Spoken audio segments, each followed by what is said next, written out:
ভেজাল সরকার বনাম লুঠের সরকার।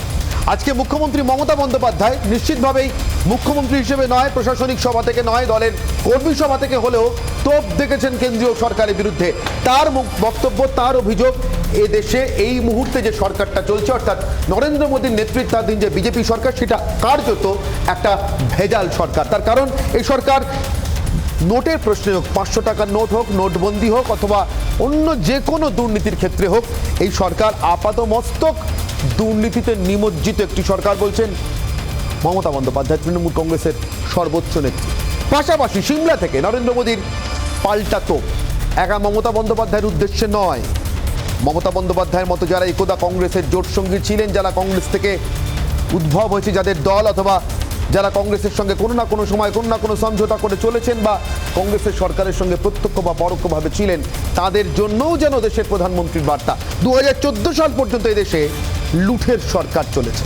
সেই লুঠের যুগের অবসান হয়েছে 2014 নরেন্দ্র মোদীর নেতৃত্বাধীন এনডিএ ক্ষমতায় আসার পর। অর্থাৎ একদিকে ভেজাল সরকার, অন্যদিকে লুঠের সরকারের জমানা বা রাজত্বের অবসানের দাবি। দুদিকেই দুর্নীতির তোপ, দুদিকেই দুর্নীতির পাল্টা তোপ। এই তোপ বনাম পাল্টা তোপ। এ রাজ্যে একের পর এক দুর্নীতির অভিযোগে বিদ্ধ তৃণমূল কংগ্রেস। এবার কি তবে দুর্নীতি নিয়েই পাল্টা আক্রমণের পথে বিজেপিকে? যে আক্রমণ মোকাবিলায় সরাসরি না হলেও নরেন্দ্র মোদী মনে করিয়ে দিলেন এদেশে 2014 পর্যন্ত কি চলেছে, আর কোথাও কি আলগোছে এই প্রশ্নটাও তুলে দিলেন যে তারপর অর্থাৎ 2014 পর এখনো পর্যন্ত প্রমাণিত বা তদন্ত চলছে এমন একটা অভিযোগ কি রয়েছে দেশের কেন্দ্র সরকারের বিরুদ্ধে? অথচ রাজ্য সরকার মানে পশ্চিমবঙ্গের সরকার একের পর এক দুর্নীতির অভিযোগে বিদ্ধ হচ্ছে। প্রত্যেক দিন নতুন নতুন সিবিআই তদন্ত বা ইডি তদন্তের নির্দেশ আসছে বা আদালতের নির্দেশে সেই তদন্তের অগ্রগতি হচ্ছে, আর আমরা নতুন করে কোনো তথ্য পাচ্ছি। দুর্নীতি বনাম পাল্টা দুর্নীতি। আপাতত নরেন্দ্র মোদী বনাম মমতা বন্দ্যোপাধ্যায়ের বিতর্কের এই চড়া সুর কি আসলে এ রাজ্যে তৃণমূল এবং বিজেপির রাজনৈতিক দ্বন্দ্বেরই একটা বড় চিত্র, বড় ছবি? আর এই নিয়ে আজকের বিতর্ক, এবং সেই বিতর্কে যাওয়ার আগে আজকের বিতর্কের মূল প্রশ্নগুলো। আমার অগ্নিবাণ এক,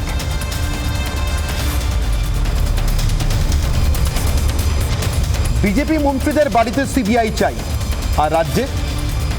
অগ্নিবাণ দুই,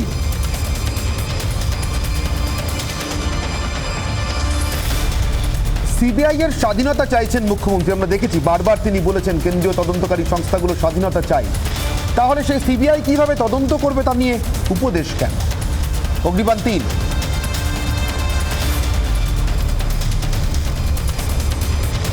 8 বছরে 0 বনাম 11 বছরে 5। স্পষ্ট করছি, 8 বছরে নরেন্দ্র মোদীর নেতৃত্বাধীন কেন্দ্রীয় সরকারের বিরুদ্ধে সিবিআই বা ইডি কোনো তদন্ত করছে কোনো মন্ত্রীর বিরুদ্ধে, এমন সংখ্যাটা 0। আর 11 বছর এ রাজ্যে তৃণমূল কংগ্রেস ক্ষমতায় আসেন, অন্তত 5টা বড় দুর্নীতি তদন্ত করছে সিবিআই, ইডি অথবা যৌথভাবে সিবিআই এবং ইডি। আমার সঙ্গে উপস্থিত যে অতিথিরা রয়েছেন তাদের সঙ্গে আপনাদের পরিচয় করে দিই। ডক্টর শান্তনু সেন রয়েছেন, তৃণমূল কংগ্রেসের মুখপাত্র, রাজ্যসভার সাংসদ। আমার সঙ্গে রয়েছেন শিলভদ্র দত্ত, বিজেপির মুখপাত্র এবং রাজ্যের বিধায়ক। আমার সঙ্গে রয়েছেন অধ্যাপক পার্থপ্রতিম বিশ্বাস, রয়েছেন কংগ্রেস প্রাক্তন বিধায়ক। আমার সঙ্গে রয়েছেন সৌম্য আইচরায়, কংগ্রেসের মুখপাত্র। আমার সঙ্গে রয়েছেন রাজনৈতিক বিশ্লেষক শুভময় মৈত্র, এবং আমার সঙ্গে রয়েছেন একজন সাধারণ আম নাগরিক বিক্রম মজুমদার। বিক্রমবাবু, আপনার কাছ থেকে শুরু করি আজকে। তার কারণ এই দুর্নীতি, পাল্টা দুর্নীতির নানা চাপান উত্তরে তো চলছেই, চলবেও আমরা জানি। কিন্তু আমার প্রশ্ন, একজন আম নাগরিক হিসেবে বিক্রম মজুমদার ভোট দিতে যান যখন, ভোট দেন তো বিক্রমবাবু নাকি? হ্যাঁ, ভোট দিই। তো ভোট দিতে যখন যান তখন দুর্নীতির প্রশ্ন আপনার মাথায় কোনো ছাপ ফেলে? আপনার ভোট দেওয়ার সিদ্ধান্তে কোনো ছাপ ফেলে? আম নাগরিক হিসেবে দুর্নীতি কি আদৌ আপনার জীবনে কোনো ছাপ ফেলে? সাম্প্রতিক যে ঘটনাগুলো ঘটেছে তাতে অনেকাংশে আমাকে ছাপ ফেলেছে আমার ব্যক্তিগত জীবনে। যেমন প্রথম কথা হচ্ছে, যেরকম আগে যখন সিনেমা দেখতে যেতাম, বড়রা ছোটদের নিয়ে যেত না, আগে সিনেমাটা দেখতো তারপরে বাচ্চাদের নিয়ে যেত। এখন নিউজ চ্যানেলগুলোর সামনেও বাচ্চাদের বসানো যায় না। কারণ আমার ছোট্ট ছেলে ক্লাস 7-এ পড়ে, প্রশ্ন করলো দুর্নীতি মানে কি। আমি পাশ কাটিয়ে গেলাম, বললাম করাপশন। এর বাইরে আমার কাছে উত্তর নাই। সেকেন্ড দিন প্রশ্নটা করলো যে বাবা চাকরি চুরি মানে সবকিছু চুরি হয়, চাকরি চুরিটা কি করে হয়? আমার কাছে কোনো উত্তর আমি দিতে পারলাম না, আমার ছেলেকে সন্তুষ্ট করতে পারলাম না। কারণ আমি যদি সন্তুষ্ট করতে যেতাম তাহলে তার প্রতি পড়াশোনার প্রতি তার লেথার্জি চলে আসতো, ভালো করে পড়াশোনার প্রতি তার অনীহাটা চলে আসতো, যে আগামী দিনে ভালো করে পড়াশোনা করে চাকরিটা পাওয়া যাবে কিনা। বিক্রমবাবু, আপনি যে ছবিটা তুলে ধরছেন সেটা ভয়ঙ্কর। আমি আপনার কাছে আবারও আসবো। সাধারণ নাগরিক হিসেবে দুর্নীতি আপনাকে আর কি ভাবে প্রভাবিত করে আপনার জীবনকে, কিন্তু আমার মনে হয় আপনি যতটুকু শুরুতে বলেছেন সেটা বোধহয় আমার সঙ্গে যারা রাজনীতির জগৎ থেকে রয়েছেন তাদের জন্য যথেষ্ট। আমি শুরু করি শিলভদ্র দত্ত এবং শান্তনু সেনকে দিয়ে। আমি শান্তনুবাবু প্রথম আপনার কাছে আসি। রাজ্যের মুখ্যমন্ত্রী নিশ্চিতভাবে আজকে মুখ্যমন্ত্রীর ক্যাপাসিটিতে হয়তো নয়, কিন্তু যখন মমতা বন্দ্যোপাধ্যায় বলছেন তখন তো এটা বিস্তৃত হতে পারি না। তিনি এই রাজ্যের মুখ্যমন্ত্রী, তিনি নিশ্চয়ই দায়িত্ব নিয়ে বলছেন এবং তিনি বলছেন বিজেপির মন্ত্রীদের বাড়িতে বাড়িতে সিবিআই যাওয়া উচিত। কিসের ভিত্তিতে বলছেন? এবং যখন বলছেন আপনারা এবং বিজেপি যখন বা আপনারা সব রাজনৈতিক দলগুলো যখন দুর্নীতি নিয়ে এক পক্ষ অপর পক্ষকে দুষছেন, তখন আম নাগরিকের জীবনটা ঠিক কীরকম কাটছে আপনি শুরুতেই শুনলেন বোধহয় বিক্রমবাবুর বক্তব্য। তিনি কোনো নির্দিষ্ট রাজনৈতিক দলের নাম করেননি, কিন্তু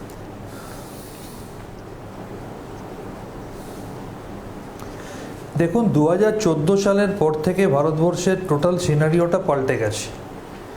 সেন্ট্রাল ব্যুরো অফ ইনভেস্টিগেশন নামে একটা সংস্থা, যার ধার ভার সম্বন্ধে ভারতবর্ষের মানুষের একটা সম্ভ্রম ছিল, একটা ধারণা ছিল, একটা শ্রদ্ধা ছিল, একটা বিশ্বাস ছিল, একটা আস্থা ছিল, যে কারণে আমরাও এই বাংলার মানুষ একসময় অনেক আশা করতাম কোনো কিছু সেরকম ঘটনা ঘটলে সিবিআই তদন্ত হলে হয়তো মানুষ সুরাহা পাবে।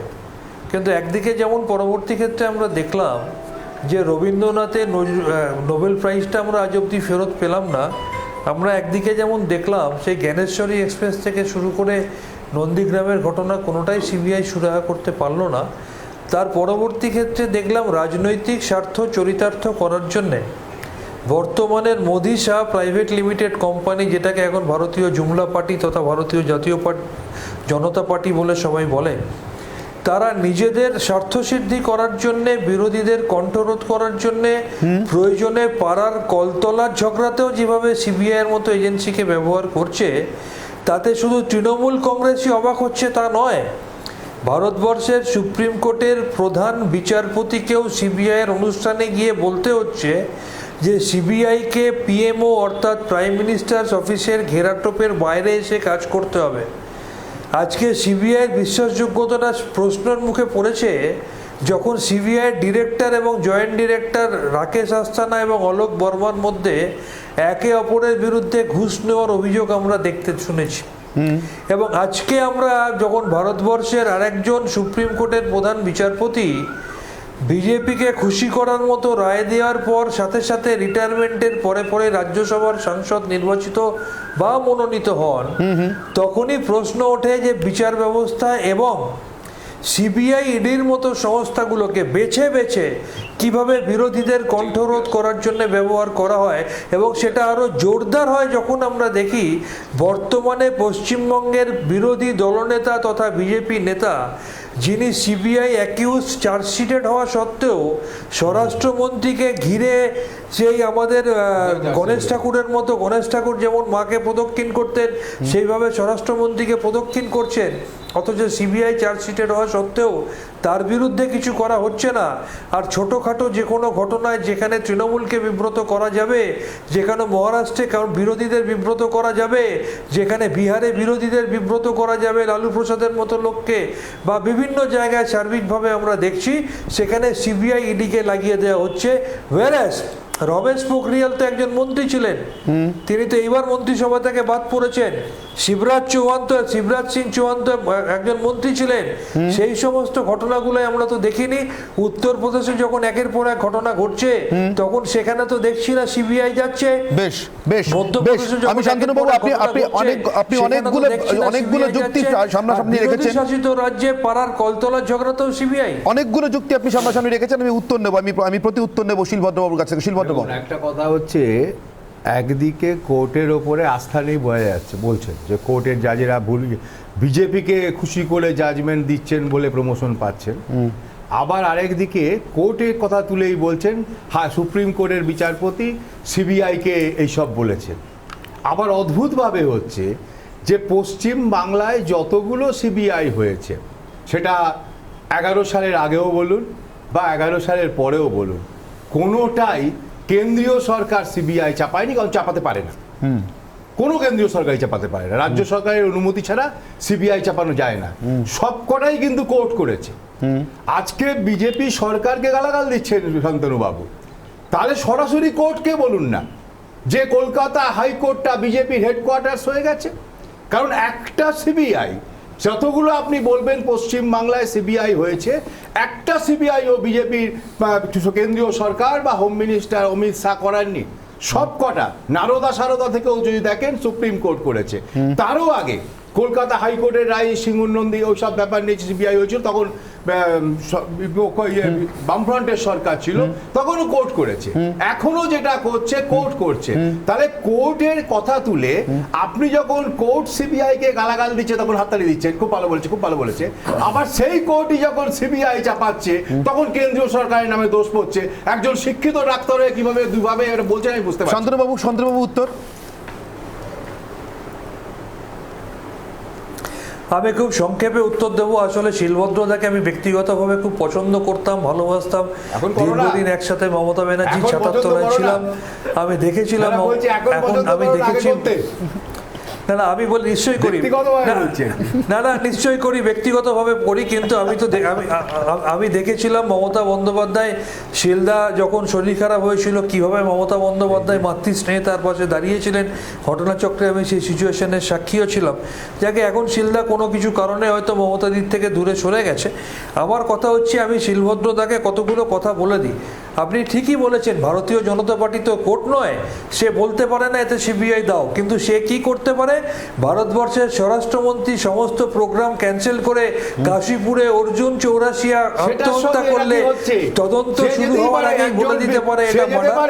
মুখ্যমন্ত্রী যদি রাস্তায় দাঁড়িয়ে, মুখ্যমন্ত্রী যদি ডিজিকে বলতে পারে যে এই মেয়েটা প্রেগন্যান্ট, এই মেয়েটা জবাব খারাপ, এই মেয়েটা প্রেম করতো, সেটা বলতে পারা যদি হয়, আর একজন বিজেপির কর্মী মারা গেলে সেখানে হোম মিনিস্টারের যাওয়াটা অন্যায় হবে।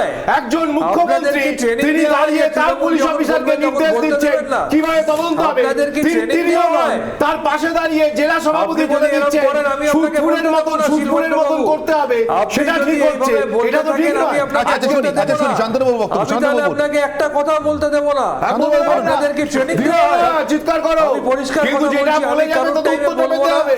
আমার টাইমে যদি বলে আমি প্রোগ্রাম ছেড়ে চলে যাবো। না শান্তনুবাবু বলুন, ছেড়ে যাবেন। আমি অ্যাঙ্কারকে বলছি, আমি কারোর টাইমে যখন বলছি না, আমার টাইমে বলতে দিতে হবে। তা না হলে আপনি যদি শুধু বিজেপিকে বলতে দেন, বলতে দিন। না এরকম কিছু নেই যে শুধু বিজেপি বলবে, আপনিও বলবেন, নাহলে আপনাকে টাকা কেন? প্লিজ বলুন। 84 ঘটনায় হ্যাঁ, তাহলে কাইন্ডলি অ্যালাউ করুন, কাইন্ডলি ওনাকে থামতে বলুন। বলুন প্লিজ। আমি সৃজনশীলতা দেখাচ্ছি, আমি সৌন্দর্য দেখাচ্ছি, আমি ডিবেটটা ভালোভাবে করতে চাই। সেই জন্য আমি বলতে চাই, হাঁসখালিতে তদন্ত চলাকালীন, বাগটুয়ে সিবিআই তদন্ত চলাকালীন ফ্যাক্ট ফাইন্ডিং টিমের নামে অন্য রাজ্যের বিজেপির নেতারা এসে তদন্তকে প্রভাবিত করার জন্য বলে দিতে পারে বাগটুয়ে বীরভূমের জেলা সভাপতি অনুব্রত মণ্ডল দায়ী, হাঁসখালিতে তৃণমূল কংগ্রেসের অমুক লোকটা দায়ী। তদন্তকে প্রভাবিত করার জন্য ফ্যাক্ট ফাইন্ডিং টিমের নামে অন্য রাজ্যের বিজেপির নেতারা আসে সিবিআইকে প্রভাবিত করে, সারা ভারতবর্ষের মানুষ আমরা দেখেছি। অন্যদিকে আজকে যখন সেন্ট্রাল ফোর্সের গুলিতে 5 জন মারা যায়, যখন বিজেপি আমি যদি দুর্নীতির প্রশ্নে ফিরে আসি শান্তনুবাবু, আমি সার্বিকভাবে সবকটা সিবিআই তদন্ত নিয়ে আজকে আলোচনা করছি না, কারণ সেটা অনেক বিস্তৃত পরিসর। কিন্তু যদি আমি শুধুমাত্র দুর্নীতি তদন্তগুলোর ক্ষেত্রে ফিরে আসি, তাহলে শান্তনুবাবু আপনি যেমন এই কথাটা বলছেন, তেমন পাল্টা এটাও তো আমার জিজ্ঞাসা থাকছে যে বিজেপির মন্ত্রীদের বাড়িতে সিবিআই এর যাওয়া উচিত, এই উপদেশটাই বা তাহলে কেউ দেবেন কেন? সিবিআই তাদের মতো করে সব তদন্ত করুক স্বাধীনভাবে। কেন দেবেন না? একতরফা সিবিআই যদি একটা যদি একটা ইন্ডিপেন্ডেন্ট এজেন্সি হয়, তাহলে শুধুমাত্র বিরোধীদের বিরুদ্ধে কেন যাবে? আমি তো নরেন্দ্র মোদীকে এখনো পর্যন্ত, আমি জানি না আপনি শুনেছেন কিনা, প্রধানমন্ত্রী নরেন্দ্র মোদীকে আমি এখনো পর্যন্ত সিবিআই কে প্রকাশ্যে এমন কোন উপদেশ দিতে শুনিনি যে কার কার বাড়িতে তাদের যাওয়া উচিত। আমাদের রাজ্যে শুনুন, আজ না একবারও সেটা বলেনি, উনি বলেছেন তাহলে বিজেপির নেতা মন্ত্রীদের ঘরে কেন যাবে না। আমি তো প্রশ্ন করছি, রমেশ পোখরিয়াল একজন রাজ্যের দেশের একটা শিক্ষামন্ত্রী ছিলেন, হ্যাঁ। তিনি তো স্ক্যামে ধরা পড়েছেন। স্মৃতি জুবিন ইরানি আচ্ছা, আমার একটা ছোট্ট প্রশ্ন আছে শান্তনুবাবু, শান্তনুবাবু, একটা ছোট্ট প্রশ্ন আপনার জন্যই, আমার একটা ছোট্ট প্রশ্ন আপনার জন্যই আছে। কেন যাচ্ছে না এই রাজ্যে যতগুলো সিবিআই তদন্তের, এই রাজ্যে যতগুলো সিবিআই তদন্তের নির্দেশ কোর্ট মারফত এসছে, এই রাজ্যের বিভিন্ন ঘটনার পরিপ্রেক্ষিতে আমি আপাতত শুধু দুর্নীতির তদন্তের ক্ষেত্রেও যদি মনোনিবেশ করি, অন্যগুলোর দিকে যদি আপাতত চোখ না দিই, তাহলেও রাজ্য সরকার ইন টুথ অ্যান্ড নেল যাকে বলে, অর্থাৎ একদম শেষ পর্যন্ত লড়ে গিয়েছে সেই তদন্তের নির্দেশকে আটকানোর জন্য। আমি বলছি এটাতে খারাপ কিছু নেই, এটা আইনি প্রভিশনের মধ্যে। কিন্তু যখন দুর্নীতি নিয়ে আপনারা এতটাই মুখর, যখন আপনারা মনে করছেন একটা সরকার, দেশের কেন্দ্র সরকার ভেজাল সরকার, তখন আপনারা কেন নির্দিষ্ট অভিযোগ নিয়ে আপনারাই বা কেন আদালতের দরজায় যাচ্ছেন না? এরকম একটা ভেজাল সরকারের বিরুদ্ধে দুর্নীতির অভিযোগ নিয়ে আপনারা যদি যান, কে বলতে পারে আপনাদের অভিযোগের সারবত্তা থাকলে সেখানেও তো সিবিআই তদন্ত হতে পারে, সিবিআই তা তো সেই অভিযোগের তদন্ত করবে। আমি আপনার উত্তর দিয়ে দিচ্ছি, আমরা আইনি লড়াই আইনগতভাবে লড়ি, কিন্তু তদন্ত যখন হয় তদন্তের প্রক্রিয়াটাকে পছন্দ না করলেও তদন্তে সহযোগিতা করি, কিন্তু তদন্তকে প্রভাবিত করার চেষ্টা করলে বিরোধিতা করি। আমি যেটা বলবো একটু শুনতে হবে। অ্যালফাবেটে এ থেকে জেড 26টা অ্যালফাবেট আছে।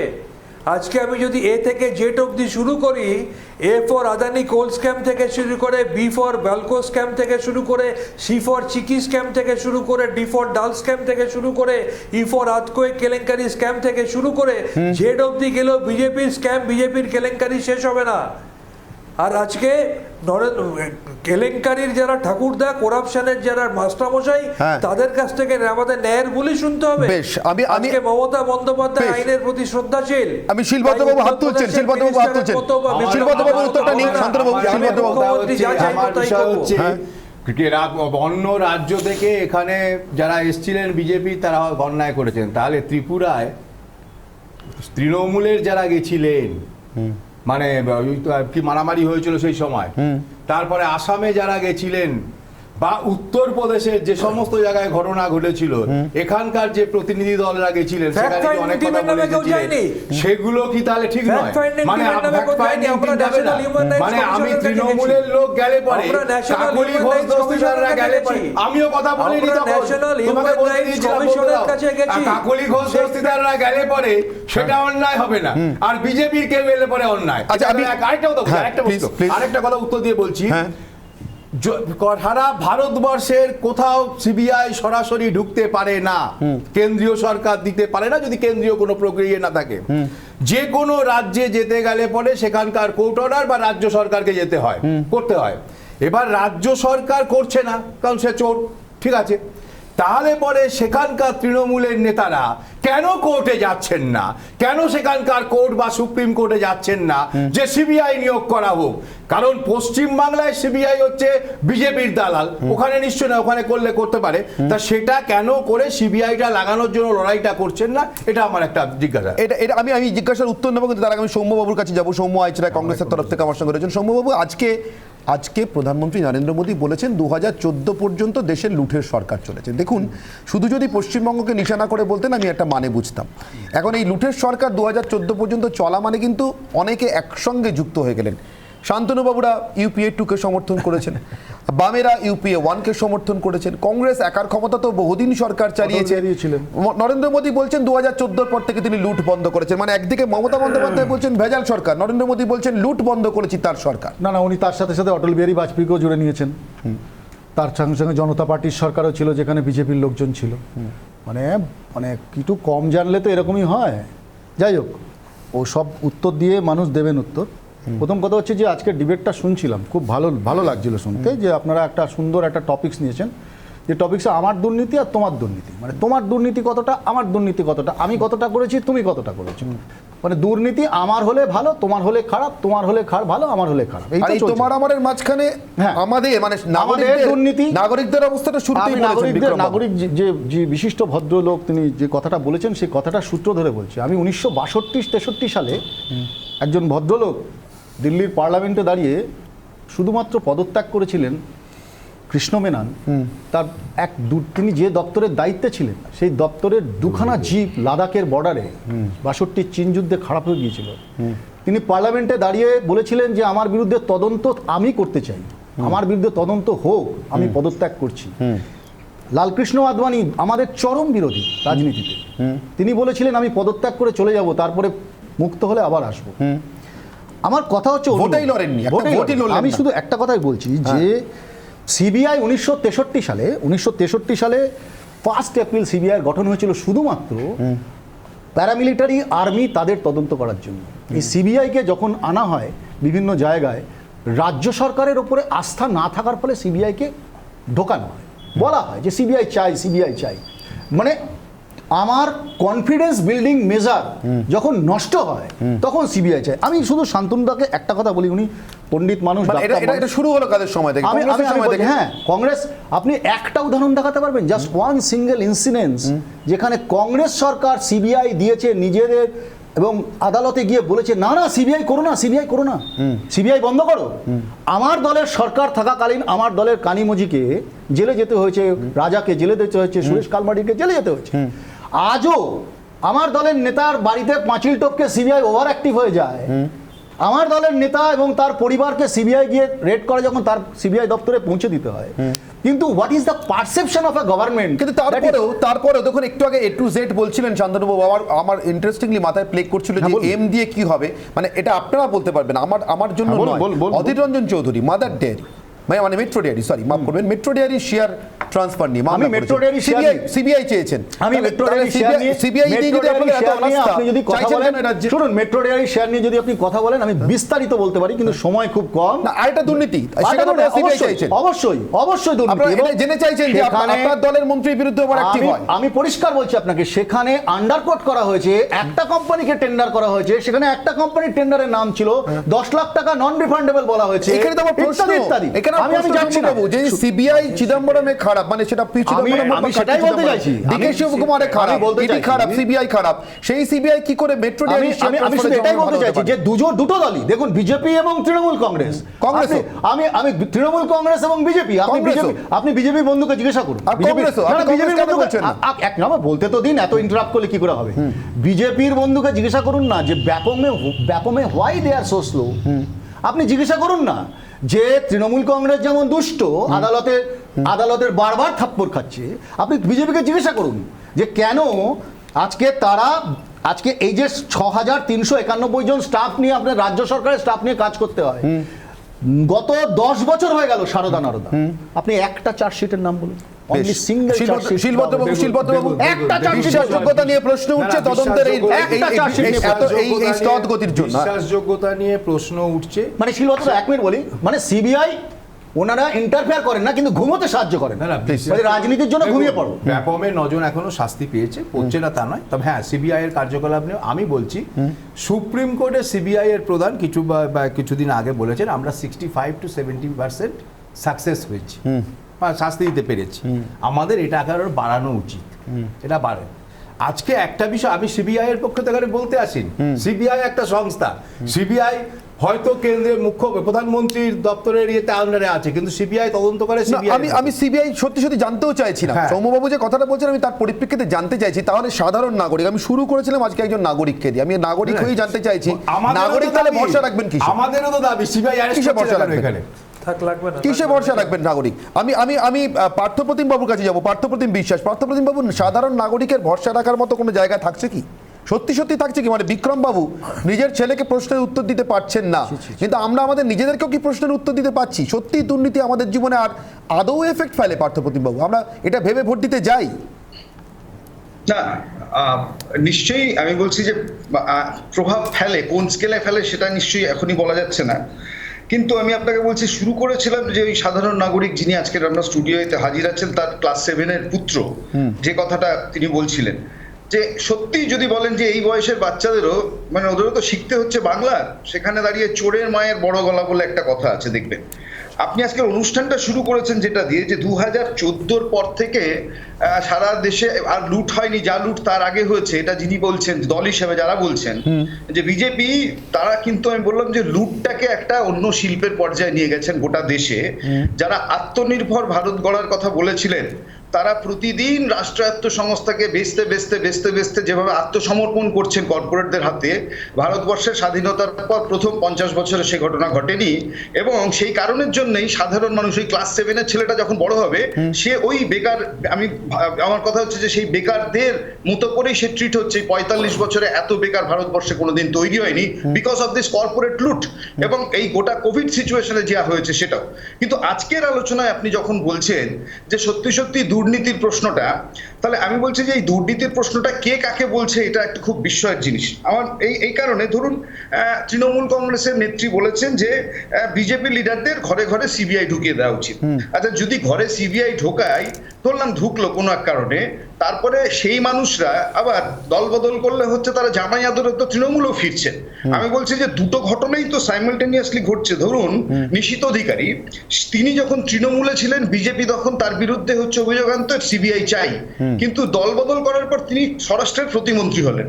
একই জিনিস শুভেন্দু অধিকারী সম্পর্কে যে অভিযোগ তৃণমূল কংগ্রেসে থাকার সময় ছিল বিজেপির, যেই উনি দল বদল করলেন সঙ্গে সঙ্গে তিনি বিরোধী দলের নেতা হলেন। এইখানে তো আমার প্রশ্নটা প্রতিম বাবু, এইখানে আমার প্রশ্ন আমি একটু থামাচ্ছি, আমার একটা বিরতিতে যেতে হবে, তার আগে আমি সুময় বাবুর কাছে যাবো, তাহলে আমার প্রত্যেককে ছোঁয়া হবে বিরতিতে যাওয়ার আগে। সুময় বাবু, আপনার কাছে এখানে আমার প্রশ্ন, রাজনৈতিক বিশ্লেষক হিসেবে প্রশ্ন, তাহলে কি দুর্নীতি জিনিসটা আদৌ সাধারণ নাগরিকের কাছে আর কোনো সলিউশনের জায়গাতে থাকলো? অর্থাৎ আমরা যে আগে একটা যে আশা রাখতাম, আচ্ছা দুর্নীতির অভিযোগ উঠেছে, তদন্ত হবে, একটা বিচার হবে, যেই হোক না কেন শাস্তি পাবে, তার মানে দল বদলাবে, আবার ওখান থেকে অন্য কোনো দলে বদলাবে, কিন্তু আলটিমেটলি দুর্নীতির ছবিটা বদলাবে না, তাই তো?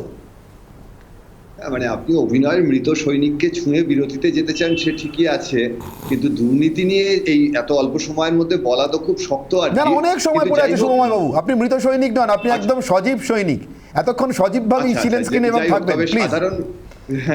সাধারণ মানুষদের যে অবস্থা আর কি, এবং আমাদের ভোটের যে ফলাফল, রাজনীতির বিশ্লেষণে তো একটা বড় আউটকাম হচ্ছে যে কে কত শতাংশ ভোট পেলো বা কে কটা আসন পেলো। সুতরাং তার নিরিখে দুর্নীতির যে পারসেপশন, আবার আমি বলছি, কারণ কোথায় দুর্নীতি হয়েছে কি হয়নি আমার জানা নেই, দুর্নীতির পারসেপশনটা আমরা জনমানস থেকে, সংবাদ মাধ্যম থেকে জানতে পারি। তাতে অন্তত পশ্চিমবঙ্গ বা ভারতবর্ষে আমরা যা দেখেছি, তাতে একমাত্র বোফোর্সের যে একটা কালি রাজীব গান্ধীর গায়ে লেগেছিল, যদিও সেভাবে প্রমাণ হয়নি, এছাড়া কিন্তু ভারতের কোনো নির্বাচনের কথা আলোচিত হওয়া এবং হেরে যাওয়া, এটা আমরা খুব একটা দেখিনি।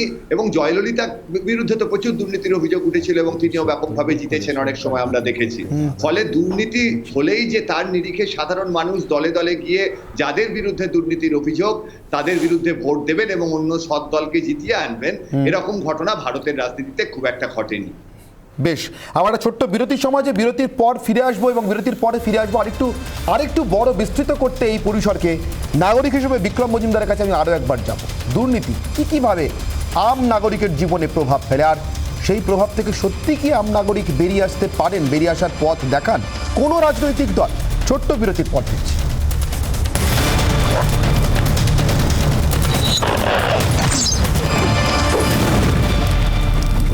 আমি আবারও বিরতির পর ফিরলাম, বিক্রম বাবুর কাছে যাব। বিক্রম মজুমদার আম নাগরিক হিসেবে উপস্থিত রয়েছেন, নামের পাশে কোনো রাজনৈতিক দলের নাম লেখা নেই বা অন্য কোনো পরিচয় লেখা নেই, কিন্তু বিক্রমবাবু সেটাই বোধহয় আমাদের বা আপনার মতো মানুষের সব থেকে বড় দুর্গতির কারণ, দুর্নীতির দুর্গতি থেকে মুক্তি নেই।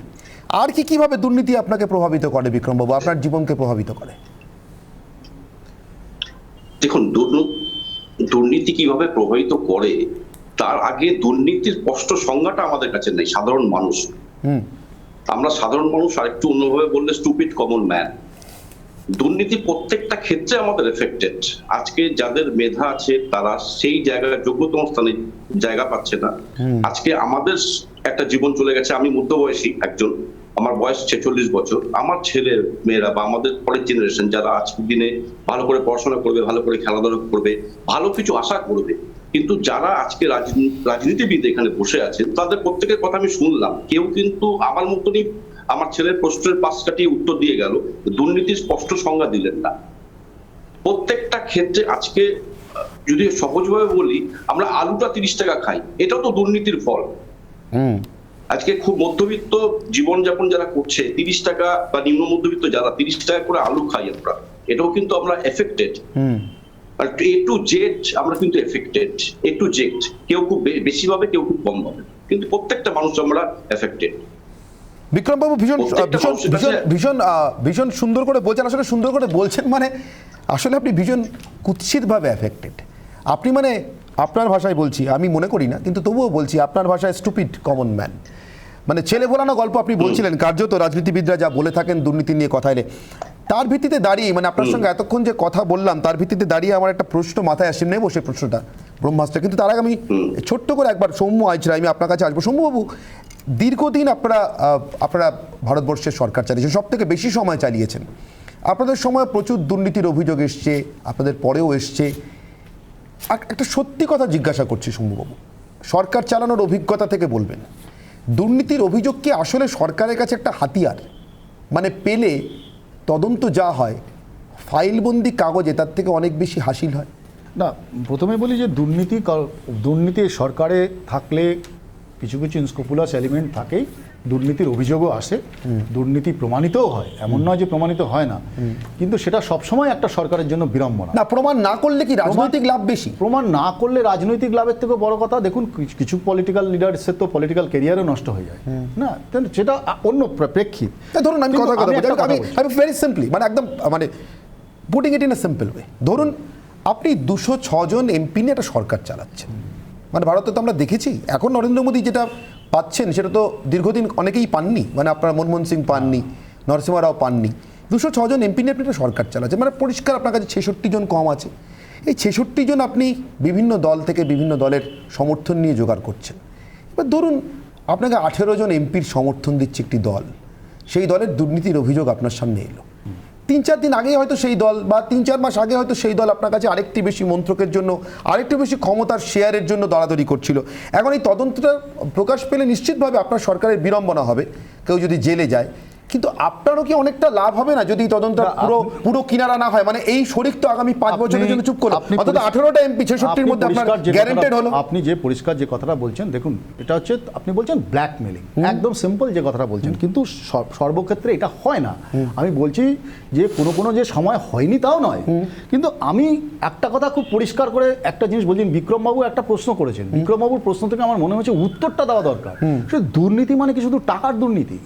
দুর্নীতি মানে কি শুধুমাত্র এই যে চাকরি বাকরি ইত্যাদি ইত্যাদি, ভাষার সন্ত্রাস হচ্ছে, ভাষা নিয়ে দুর্নীতি হচ্ছে, এই যে দলবদল, কিছুক্ষণ ধরে আমার দলের দুর্নীতি, তোমার দলের দুর্নীতি, বিজেপি করলে খারাপ, তৃণমূল করলে ভালো, তৃণমূল করলে খারাপ, বিজেপি করলে ভালো।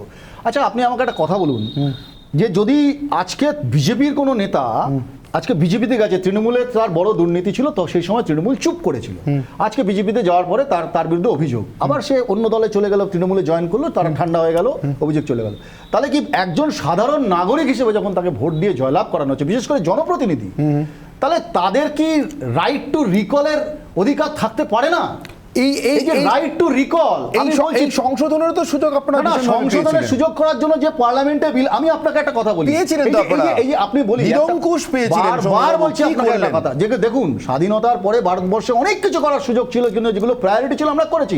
আপনি আজকে বলুন, আজকে বিজেপি যে কথাটা বুকে হাত দিয়ে বড় বড় করে বলছে, আজকে 2014 সালের পরে এই যে একটা সিম্পল নোট বন্দি করলো, আজকে কাউন্টারফেক্ট কারেন্সি কম করতে পারলেন, ইনসার্জেন্সি কম করতে পারলেন, পারলেন না। আজকে তো মমতা বন্দ্যোপাধ্যায় বলেছেন 500 টাকা নোট নাকি সব জালে পড়ে গেছে, মমতা বন্দ্যোপাধ্যায়ের কথা বলবেন, তার কথা শান্তনুবাবু বলবেন, আরবিআই বলছেন, কিন্তু আপনি বলুন যে কাশ্মীর থেকে কন্যাকুমারী আপনি নাগাল্যান্ড, গোয়া এবং ইনসার্জেন্সি, আজকে বলুন না গুজরাটের মুন্দ্রা বর্ডার দিয়ে এত ড্রাগস ঢুকছে, ইনসার্জেন্সি বন্ধ করতে। আমি শিলভদ্র বাবুর কাছে প্রশ্ন নিয়ে আসবো, তার আগে আম নাগরিকের কথা সূত্রে উঠে আসা যায়। শুভময় বাবু আমাকে যা বলেছেন, আমি তার পরিপ্রেক্ষিতে আপনাদের সকলের জন্য, আপনারা যারা রাজনৈতিক দলকে রিপ্রেজেন্ট করছেন তাদের জন্য একটা প্রশ্ন রাখছি। আমার আজকের ব্রহ্মাস্ত্র,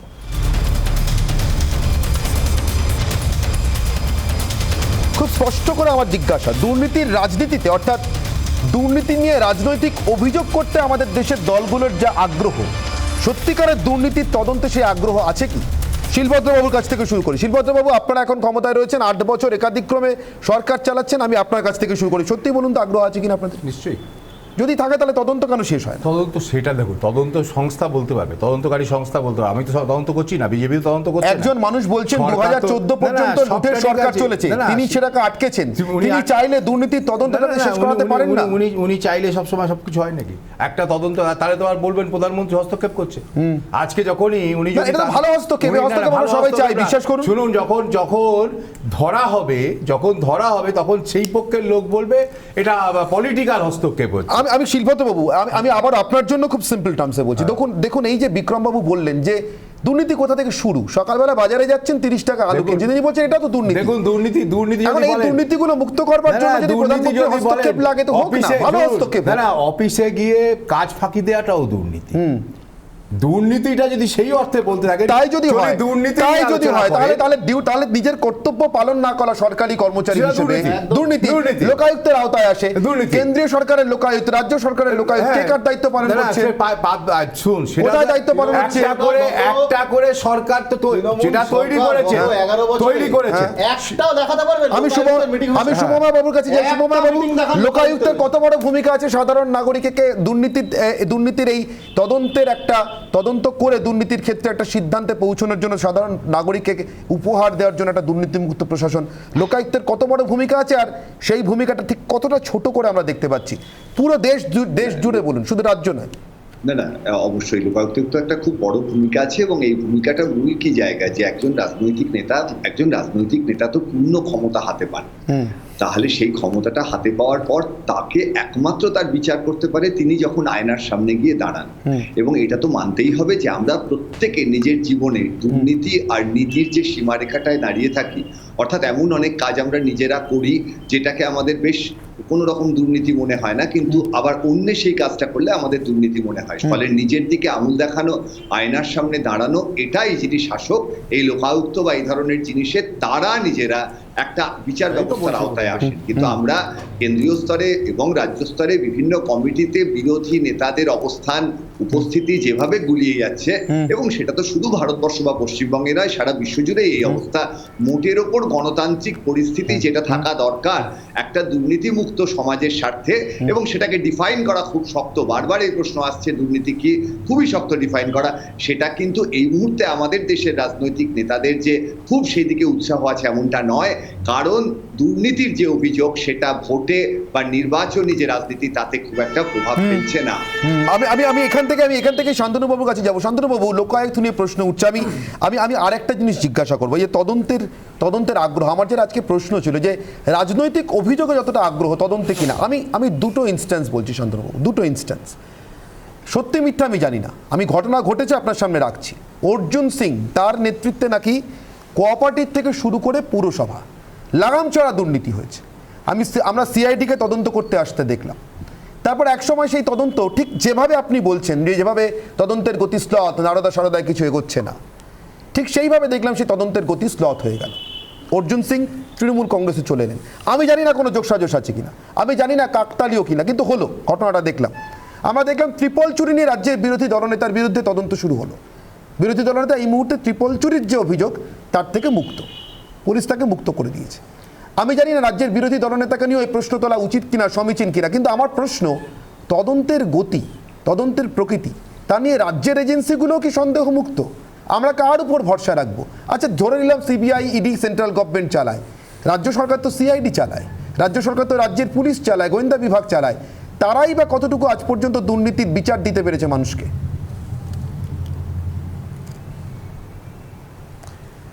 আমি খুব অল্প সময় উত্তর দেবো, কিন্তু কাইন্ডলি যেন আমি আনইন্টারাপ্টেড উত্তর দিতে পারি। প্রথমেই আপনার একটা কোয়ারি ছিল A to Z এর মধ্যে MA কি আছে, আমি পুরোটা আপনাকে দেখাই।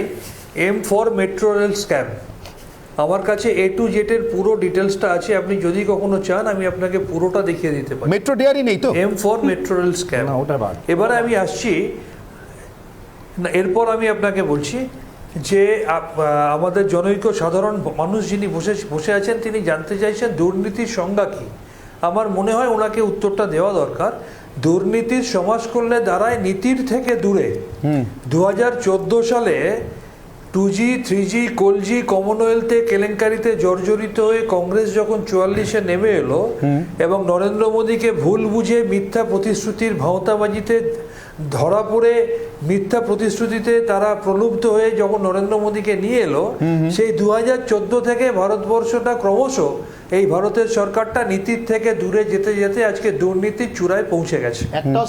এটা মাথায় রাখতে প্রয়োজন। আর দ্বিতীয় যে কথাটা বলবো, অত্যন্ত ইম্পর্টেন্ট, সেই মানুষটা যখন দুর্নীতির উদাহরণ দিতে গেলেন, প্রথম দেখুন তার মানুষ মনে কি আসে, বাজারে আলুর দাম 30 টাকা, তার মানে সাধারণ মানুষ রুটি কাপড়া মকানের উপর ডিপেন্ড করে।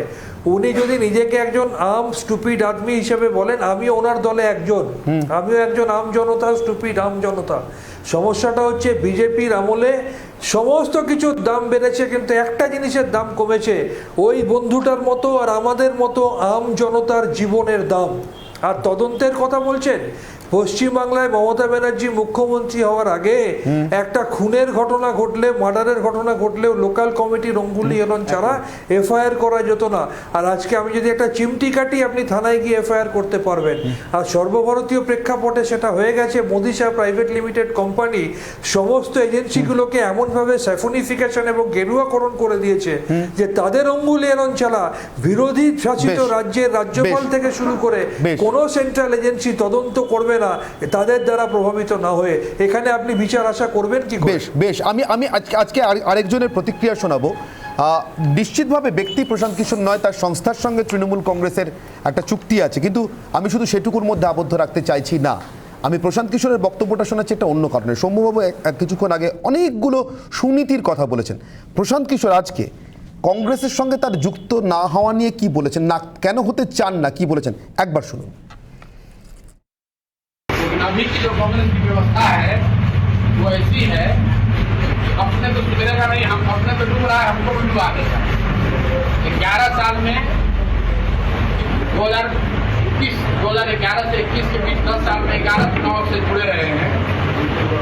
एक ही चुनाव हारे यूपी में, वो कांग्रेस के साथ था। इसलिए उसके बाद तय किया कि इन लोगों के साथ कभी काम नहीं करेंगे। ये मेरा ट्रैक रिकॉर्ड खराब कर दिया।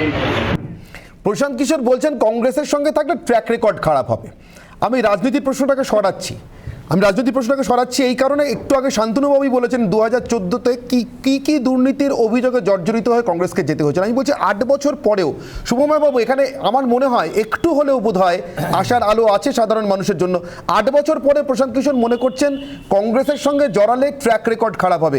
দুর্নীতি সত্যিই কি কোনো রকম ভাবে প্রভাবিত করে না মানুষের রায়কে? সৌম্যবাবু কি মনে হয়? প্রথম কথা হচ্ছে যে প্রশান্ত কিশোরকে আপনি আপনার কাছে আপনার কোম্পানিতে চলে এলেও আপনার হয়ে বললেন, এখন তো কারো কোম্পানিতে নেই। আর আপনারা তো নিয়ে যাচ্ছিলেন, গেছিল কি করতে?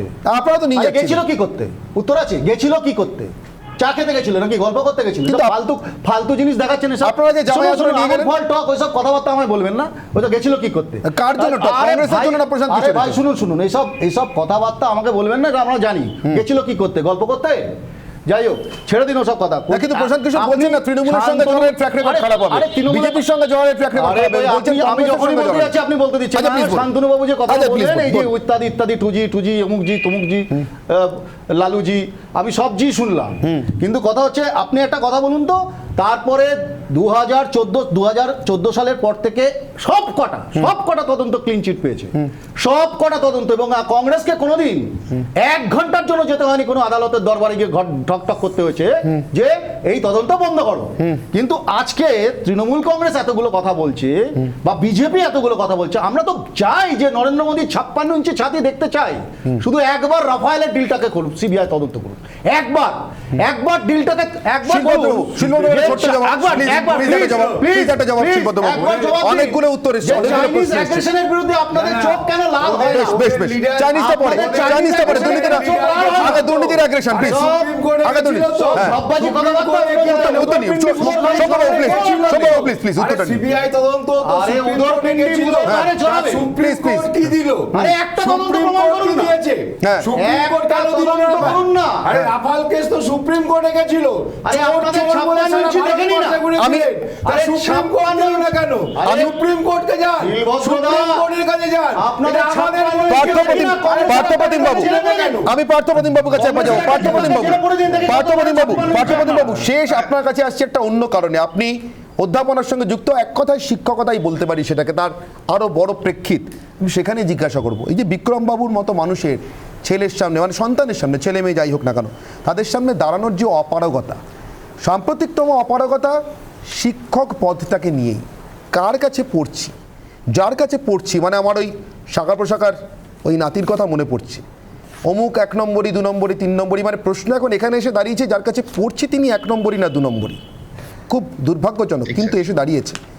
এখান থেকে আম Exactly. নাগরিকের সত্যি দুর্নীতি মুক্ত স্বপ্ন বা সকাল সকাল দেখার কোনো স্বপ্ন পোষণ করতে পারেন কি আম নাগরিক?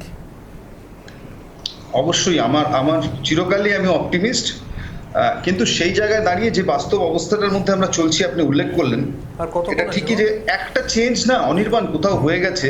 যে আমার ছোটবেলায় যখন আমরা সমাজটাকে দেখেছিলাম আর এখন যখন দেখছি যে দুর্নীতিরও না একটা এক্সচেঞ্জ ভ্যালু এসে গেছে, মানে আপনি বিনিময় মূল্য, যে আপনি এই প্রত্যেকটা দুর্নীতি দিয়ে আরেকটা দুর্নীতিকে ঢাল বানাতে পারেন অথবা একটা দুর্নীতির সাথে আরেকটা দুর্নীতি বিনিময় করতে পারেন। এক্স্যাক্টলি। মানে এবং রাজনৈতিক নিয়ন্ত্রণ হচ্ছে একটা মারাত্মক জিনিস, যেটা যে বিভিন্ন জায়গায় এই দুর্নীতির একটা মূল সূত্র হিসেবে উঠে আসছে। আপনি যে প্রশ্নটা তুললেন, ধরুন তৃণমূল কংগ্রেস সম্প্রতি বলছিলেন যে একেবারেই প্রশাসিত সংস্থা। পার্থপ্রতিম বাবু, আমার সময় যেতে একদম শেষ, আমাকে শেষ করতে হচ্ছে। আপনি খুব গুরুত্বপূর্ণ জায়গায় বলছিলেন, কিন্তু আপনার ওই কথাটুকু আমি ধার নিলাম।